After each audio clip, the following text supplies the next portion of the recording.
All right, everybody, we are here live, 100% live here all across the lovely United States of America, bringing hard market hero help to insurance agencies and maybe all of our friends and family who are watching this on social media. So if you're watching, hi, Mom. Hi, Mom. All right, guys. Well, let's do a little catch up to speed. We're at week 2 of Hard Market Hero. Let's start with where we all are across this fine nation. Teresa, where are you? I should say, Therese, where are you today? I am in Apex, North Carolina at my home office. Excellent. And Bobby, are you like right underneath my hotel room? Because we're in the same hotel room. I am sitting right down here, although I'm up here. She's up here. She's under, yeah, we should change up the screens to be accurate. Yeah, right? Johnson City, Tennessee. The beautiful Bristol area of Tennessee. We are here bringing and spreading hard market news to those around us. And Stephen, where are you located today? Oops, Stephen, we're having a little audio challenge for you. So we could put funny words into Stephen's mouth if we wanted to, like Thought bubbles. Yeah, thought bubbles of where is Stephen? Stephen is at a greenhouse with all of his plants. Yeah. There we go. Now we hear you. There you are. What's alive without a technology? I'm fresh back from Dallas, Texas, so my bangs are nice and big. I'm back in Tacoma, Washington, though, today. Okay. But things are bigger in Texas, so I still got my Texas hair on. Yeah, I love that. So just to recap, everybody, this week we spent the whole week talking with how many attendees did we have? We were over 300, I think, agencies, right? Well, we had 99 in both sessions, so we had about 200 with the 2 sessions. And we have tomorrow's session. Tomorrow's session is at what time? Is it 4 p.m. Eastern time, I believe? 3 p.m. Eastern time. So if you haven't gotten it, there's still time to sign up. You can sign up, get all the recordings. But we're doing the final sessions on how to manage your time in a hard market because great news, everybody. Renewals are taking longer. So I wanted to kick off this one by just going ahead and saying, what's everybody's favorite time management tip that we're picking up and sharing with all these agencies out there? Because we've already brought this information to over 200 agencies, which is amazing. So let's start with Bobby, my neighbor. What's your favorite time management strategy that we've been pushing? Oh my gosh, this has been such a great week. Like, I am so pumped up about time management, and it has been so much fun. And I think that people are really getting a lot out of it. My favorite thing to talk about, though, is to triage. Like, getting people to understand how to triage their customer and how to operate more like an ER nurse and understand, like, this is how we need to manage our day, which I think is very different thinking from most account managers. Like a lot of times we just, right, more like a deli counter, and we just can't keep doing that. And we feel, I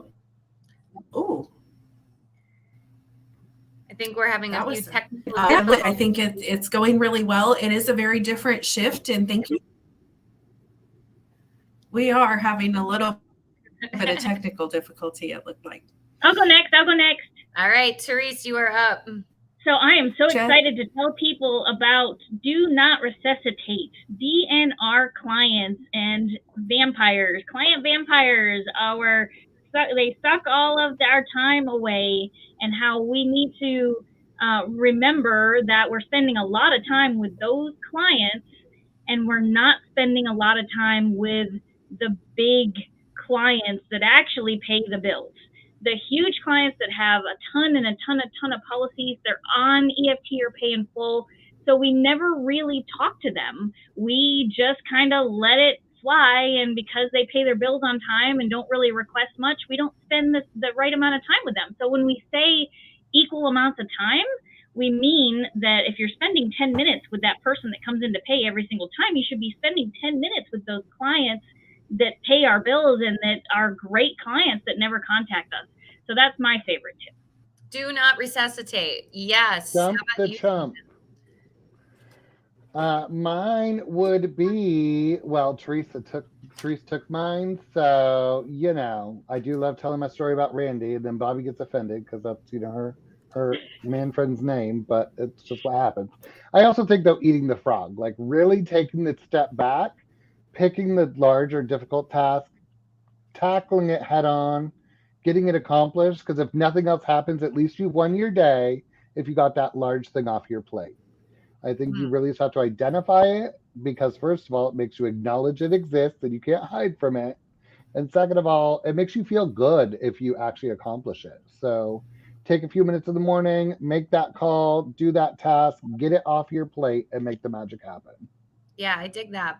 Mine, and I have to ask this question to Therese and Bobby because I think Bobby might be frozen right now, but Therese, so we do this slide, and in this section, and I'm sorry if it is my mom watching, in this section is we have a section with my brother and me. And is that an awkward slide to do? Because I had to join a funeral, and then I was at a speaking engagement, things got jumbled up. Is that an awkward slide to talk about my brother when It kind of is. I was actually thinking maybe we should switch it out when we do it and kind of come up with a different situation, because Bobby has done it both times and she's done an excellent job at it.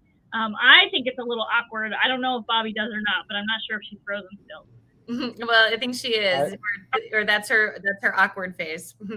I actually love that slide because every time I'm like, shut up, now I get to talk about Kelly and her family. And everybody's like, yeah, let me just make it more fun. Somebody said the other day, it's like you're really mean to your brother, and I'm like, you have to meet him. Yeah. I was like, well, like, it's not untrue that there's not sticky notes that say do not write DNR in people's management systems.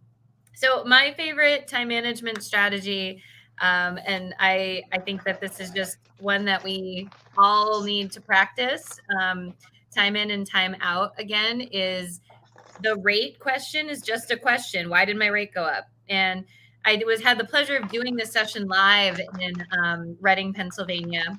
And that was one of their big takeaways was it's just a question. I keep forgetting it's not that they're upset or they're frustrated, that we would all call if all of a sudden you got a bill that was a lot higher and ask the question.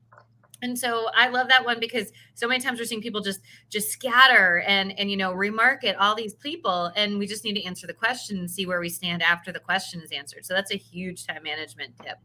All right. So on all these sessions, we do a survey, and at the end we ask, is there anything we didn't cover, anything that wasn't clear? And so we had a couple questions come in, and I wanted to bring this to this group right here. So one of the questions that came in was, we didn't cover email management. And in our traditional time management class, it's like a whole lesson and get your email down. As you all know, and we hold accountability here at APP, we are zero inboxers at APP at the end of the day. Now, not every day is created equal. There's some days where it's better, but we know that is our mission to get to the zero inbox, because if I have 55 emails in my inbox, it means Therese can't do her job, or everything's a rush or a scramble, So I want to go through and say, Stephen, what are some of your tips? And Therese, what are some tips that you would give agencies on how to manage the inbox? I think anything client related needs to go directly to the client file and then be dealt with so that it's documented properly. The 2-minute rule, like that? The 2-minute rule. Shut up. If it takes 2 minutes, do it and document it. If it takes more than 2 minutes, document it and schedule it for when you're going to do it. But I think that's huge, really just making sure and unsubscribe from all of the chaos. The Real has 4 of my email addresses for some reason, and I had to unsubscribe from 3 of them. Well, that's because you're trying to hide it from your husband what you're really buying. That's not a time management tip, Kelly. Can we move along? That's true. That's not a time. It could be. It stops the spousal fight, which leads to more time that you would have in your day. So have it all shipped to the P.O. box, and you'll be okay. There you go. Therese, how about you? What are some of your time management strategies that you like? I think prioritizing is important, that you go in and look and see what the emails are. And like Stephen said, get them into the management system and then task yourself from there and put a priority on it. So when something comes in, you look at the what it is. If it can be done in 2 minutes, you do it in 2 minutes. If not, you prioritize those tasks. Like we mentioned yesterday, there could be like with remarkets E&O issues because they rewrite a policy and it misses stuff. But the same thing happens if you get a task to change out a car and you miss it. And the car never goes on the policy, and they can track where that email was sent and possibly justify, oh, this was sent to the agency and they never did it. So we just need to be careful and make sure that we're prioritizing the things that are urgent and need to be done immediately, like a closing, a home closing, or a car being changed out. Now, the car being changed out is a little less than the home closing because they have to have everything at the moment. But I think prioritizing is really important. Yeah, and I think Bobby's going to try to join us in a second. I'm adding her into the stream here. So technical difficulties aside. Bobby, I'll let you think on this question. The question is how to manage your email. That came in as a follow-up question. I'll let you think. So I know you just got back in. Oh. I'll go ahead and answer and then put you up next. But so I think for email management, to me, it's a mission. And one of the pushbacks that I get all the time is actually heavily from producers who I'm on the road. I need to search through my email. I just need all my emails right here. And I just say to them, you're missing things. It's not getting in the system. This is E&O issues. I want to be a bikini model, but you know what? Here's the great news. I'm probably going to pound down 2 sushi rolls tonight. So, the reality is that, we all want things, but just because it's convenient for you does not mean that it's best for the agency, the client, or the team that is supporting you. And so while you can keep your emails in there, you're missing stuff. You need to go to the 0 inbox mentality because it'll make everything else be more harmonious. And you need to learn how to use your system. That's it at the end of the day. And so I think a lot of times if you have this mentality, Therese is modeling our t-shirts here. If you have this mentality of get to the 0 inbox, then you know what, you do maybe put an extra half hour in, but everybody comes into work the next day and can do their job. And we're not dropping balls. We're not, doing 911 calls. We're not scrambling because everybody has what they need to do their job, as opposed to you having an email that hasn't been responded to in 3 days and everybody's wondering what's going on. And I'll say this before I put Bobby on. There is nothing worse than feeling forgotten about. And so when we don't respond to people in a timely fashion, people feel forgotten about, clients or your team, you're degrading that relationship and diminishing the trust that is so vital in this industry. So Bobby, what is your time management hacks for email? I think you have strategic. Oh, I think Bobby. Am I on mute? No, you kept having some technical difficulties. I think the Wi-Fi might be a little slower. Yeah, I think you're frozen again. Oh, it's kind of coming in and out. Is that better? We can try. Yeah, we'll try one more time. Oh, darn it. We can hear you now. Is that any better? Yeah, we'll try one more time. So go for it. What's your email management? Probably not. No, you're good.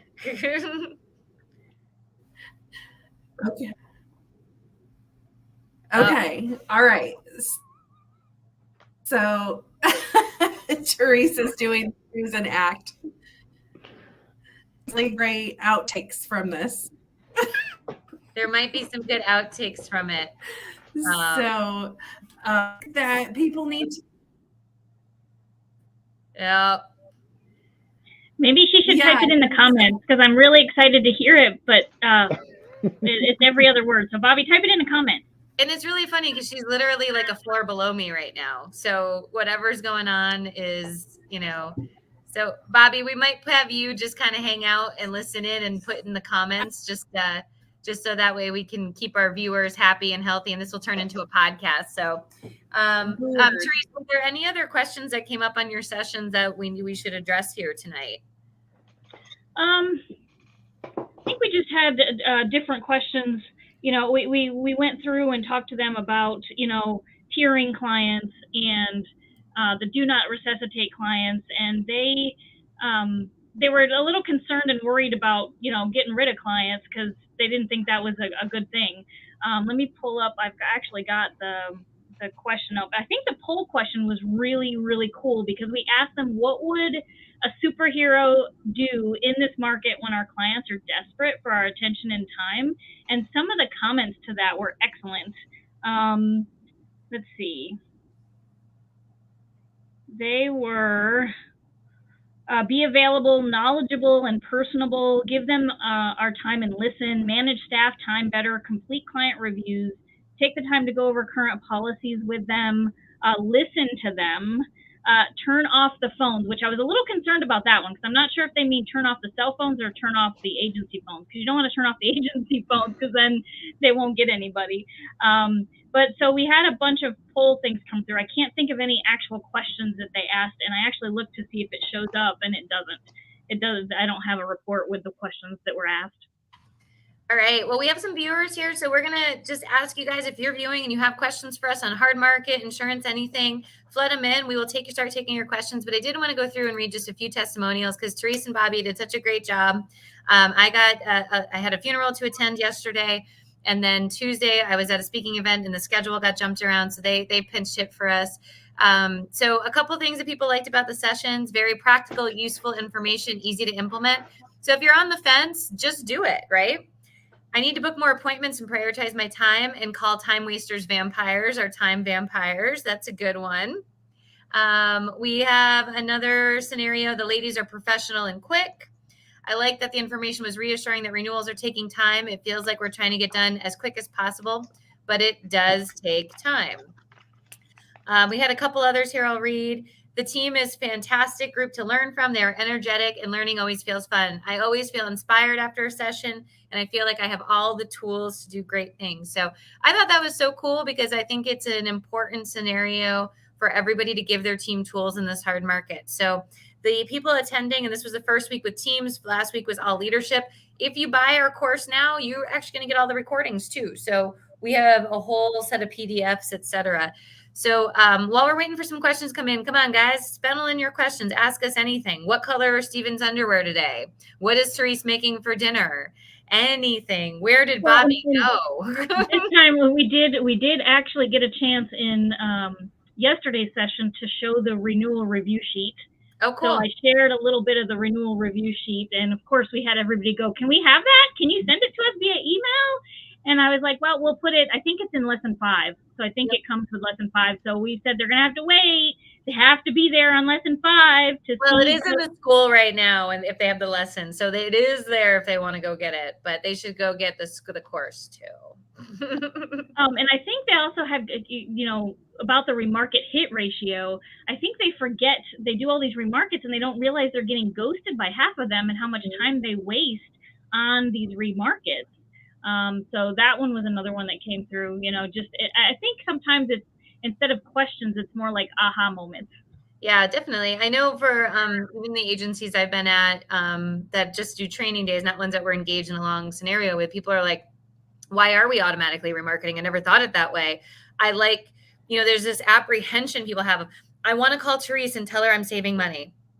I want to call, I don't want to call and talk about anything other than I'm saving money. And it's so heartbreaking for me that because it feels like all we do is think about how to save people money as our only value. And I just look at everybody, I'm like, no, we want to call everybody and say hello and make sure that they have the right insurance and look at their discounts and not just go ahead and say save money. I'm calling you only because I can't tell you that your rate went up because you're going to hate my guts. So I'm going to save money.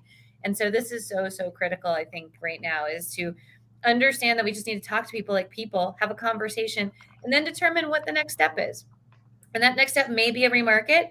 It might be just discounts. It might be talking about inspections. It might be adding coverages. But when we go ahead and shop someone in advance, we're assuming that that's what they want, and we don't know. And that is so labor intensive and so time consuming.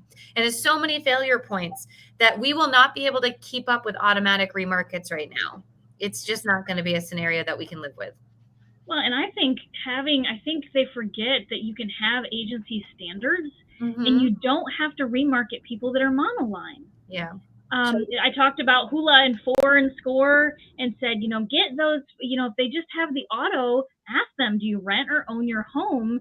And when they answer, that's where you run from there and say, hey, if you want to save money on your auto, I can write your home.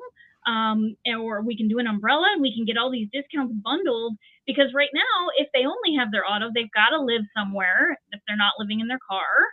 So we've got to make sure, and you can always say, if something happens to you, a family member or a friend are going to call your insurance agency to see where the insurance is or how to get the insurance to help. And if all of your insurance is not in this one place, they're going to have to call all over the place. So it's better to keep it in one place. So just being able to use okay, you only have one policy with us. We can't remarket you because we need another line of business. And I think some people forget about that. And I know when I was in an agency, I was the first thing that when somebody called in about price, it was go right to the remarket. And I don't know why. I don't know why it's like a mentality where you just automatically go there. But we forget also that we're not only taking all the work to remarket, but we're also reducing premium for the agency. And if that was our paycheck as writing agents or as service agents and our paycheck was reducing by that much, we would look at it differently. Oh, no doubt. No doubt. So what do we got next week? We got building confidence. This is actually my favorite section. And the reason I love the building confidence is brand new, never been seen before content.